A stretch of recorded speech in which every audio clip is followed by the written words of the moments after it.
Salut à tous, c'est Mammouth Power et bienvenue dans ce premier épisode du Contrepoint, dans lequel je vais vous proposer différentes objections qu'on peut faire à ce que j'ai tenté d'expliquer dans les épisodes de Philosophe. Je fais ça parce que j'ai un ami qui m'a dit que ça manquait en fait d'endroits de contestation, quoi, où du coup j'expliquais le truc et après ça avait l'air de faire sens, super tout va bien machin, et puis on peut pas dire mais du coup c'est vrai. Sauf que non, en fait pas du tout. On peut tout à fait proposer des objections à Aristote, et donc du coup je bois du thé. Du coup c'est en fait ce que je vais vous proposer dans cet épisode là, qui est du coup un petit peu plus tranquille, interactif, tout ça quoi. Bref, c'est parti. Alors la première chose que vous pouvez vous dire, c'est notamment en fait, est-ce que ce qu'il dit c'est vrai parce que les explications qu'on m'a données et tout ça permettent de faire sens du truc, ou est-ce que finalement j'ai l'impression que ça fait complètement sens parce que ça a l'air de totalement s'appliquer à la société actuelle. Et je trouve que dans le cas d'Aristote c'est une question qui est vraiment importante, parce que quelque part on lui donne du crédit, et à certains niveaux je lui en donne aussi, parce que il a une sorte de pertinence incroyable par rapport à ce qui se passe en fait dans les sociétés actuelles. Du coup là en fait il y a un premier questionnement que vous pouvez mener tout simplement, c'est pourquoi est-ce que j'ai vraiment l'impression que ce truc là fait sens en fait, quelle en est la raison? Est-ce que c'est parce qu'il dit une vérité qui pourrait être valable universellement, ou est-ce que parce que c'est ça sa prétention, ou est-ce que c'est vraiment purement parce que j'ai l'impression que ça s'applique quoi, parce que là tout de suite ça me parle. Donc voilà pour une première approche. Ensuite, pour partir vraiment dans les objections du corps du truc, la première chose qu'on peut faire c'est notamment contester en fait la notion même de démonisme. Donc pourquoi est-ce que en fait on ferait cette hiérarchie là des biens, et pourquoi est-ce qu'on mettrait le bonheur en haut? Parce que ça pourrait être plein d'autres choses, je veux dire, il y a plein de notions consensuelles que tout le monde peut vouloir, donc pourquoi choisir vraiment le bonheur? Ouais. Pourquoi est-ce que ce serait pas la paix? Pourquoi est-ce que ce serait pas je sais pas moi, la moralité, la justice, enfin il y a la liberté même, ou même sans direct viser sur des trucs absolus et tout ça qui sont plutôt valorisés, ce serait genre même pourquoi est-ce que ce serait pas le plaisir en fait? Pourquoi est-ce que le souverain bien ce serait juste pas le plaisir? Et donc du coup là on partirait plutôt vers des philosophies hédonistes, etc. Mais juste de se dire que ça va pas forcément de soi que le bonheur ce soit véritablement le souverain bien. Il a une argumentation, il a aussi avec lui la résonance que ça a dans nos sociétés, parce que nos sociétés en fait le truc c'est qu'elles ont un héritage aristotélicien de ouf, et donc du coup pas mal d'arguments qu'on va nous dire c'est il faut viser l'épanouissement, il faut viser le bonheur, etc. Et ça c'est exactement, enfin c'est notamment des termes qu'on retrouve en fait dans Aristote. Du coup on peut avoir l'impression que ça a une validité tout simplement parce que ça a une résonance en fait dans nos sociétés tout simplement. Alors est-ce que ça l'invalide, est-ce que ça le valide, etc. Ça du coup c'est vraiment à vous de vous poser cette question quoi, et de développer vos idées vis-à-vis de ça. Je suis pas là pour vous faire du dogmatique quoi.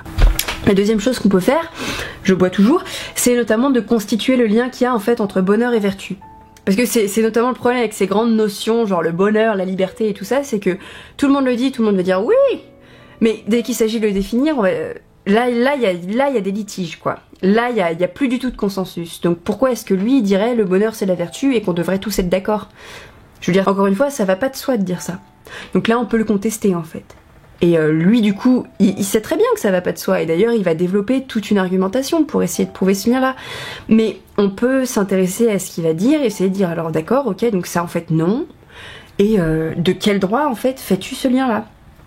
Donc du coup vous pouvez contester en fait le lien qu'il y a entre le bonheur et la vertu tout simplement. Enfin, troisième et dernière chose pour ce contrepoint-là, c'est que vous pouvez aussi contester le truc que je trouve le plus contestable qu'il y a dans la vidéo, c'est l'argument de l'office de l'homme en fait, qui ne va mais absolument pas de soi, et qui en plus est ce sur quoi il va baser en fait sa définition de la vertu et le lien qu'il fait entre le bonheur et la vertu. C'est une approche, comme je vous l'ai dit, qui est une approche essentialiste de l'homme, et ça va pas de soi du tout. Ça va pas de soi du tout, surtout pour nous, après avoir lu Sartre et l'existentialisme, et le fait que l'essence elle vient à la fin, et que donc du coup elle est pas du tout directive, elle est pas du tout un principe, elle est un résultat. Donc du coup, là on peut clairement contester et dire mais pourquoi tu dis ça Aristote? C'est n'importe quoi. Bon après il faut argumenter, hein, mais on peut tout à fait dire non, ça c'est contestable. Si t'as pas une approche essentialiste et que t'es pas d'accord avec ça, quelque part tout s'effondre en fait.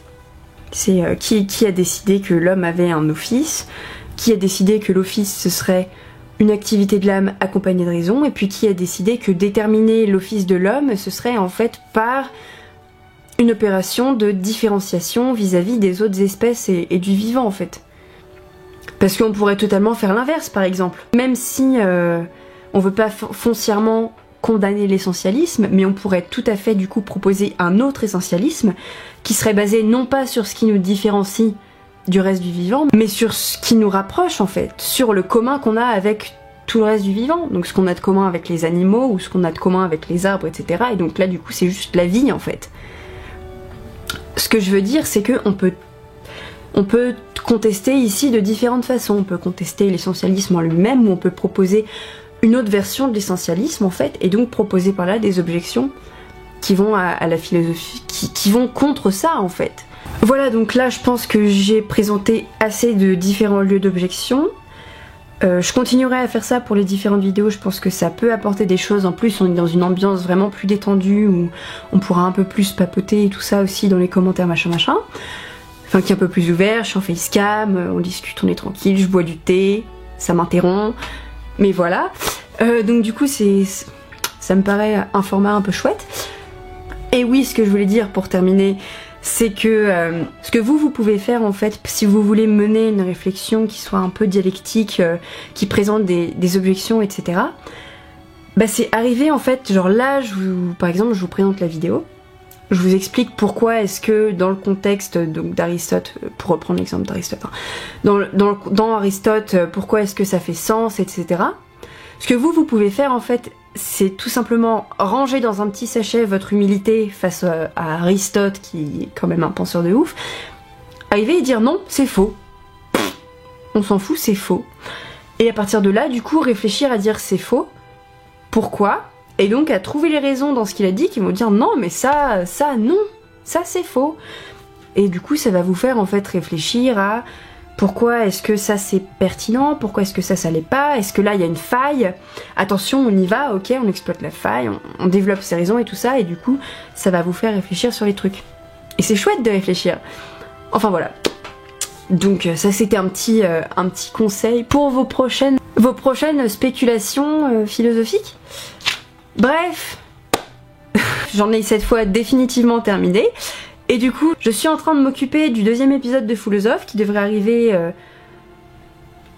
bientôt. Je sais pas du tout quand, donc on va dire bientôt. Sur ce, donc je vous souhaite une bonne continuation. Alors faut que je fasse des progrès en com, donc n'hésitez pas à liker et partager la vidéo ou à la commenter si ça vous a plu, si vous avez des trucs à dire et tout ça. Et puis ben, à bientôt. Salut salut.